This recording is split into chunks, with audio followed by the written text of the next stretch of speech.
ছোট আকারের দাবানল গাছের ক্ষতিকর কীটপতঙ্গ ধ্বংস করে, মৃত বা পচনশীল আবর্জনা পুড়িয়ে মাটিতে পুষ্টি ফিরিয়ে আনে, নতুন চারাগাছ গজানোর জায়গা তৈরি করে এবং মাটিতে আরও বেশি সূর্যের আলো পৌঁছানোর সুযোগ করে দেয়।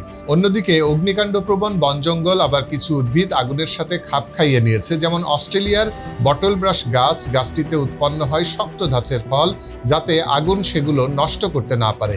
আর এসব ফলের ভিতর থাকে শত শত ছোট বীজ। কিছু গাছ আছে সেগুলো আবার শুধু অগ্নিকাণ্ডের সময় তাদের বীজ মাটিতে ছেড়ে দেয়, অর্থাৎ গাছগুলো আগুনের জন্য অপেক্ষা করতে থাকে।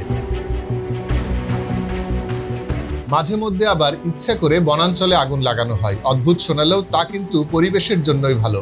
মূলত যারা বনাঞ্চল দেখাশোনার দায়িত্বে রয়েছেন তারা ভূমি ব্যবস্থাপনার জন্য পরিকল্পিতভাবে আগুন লাগান। এই আগুন যেন দাবানলে রূপ না নেয় সেজন্য খুব সতর্কতার সাথে পর্যবেক্ষণ করা হয়। ফলে মৃত গাছপালা, শুষ্ক ঘাস, লতাপাতা ও ডালপালা পরিষ্কার হয়ে যায়।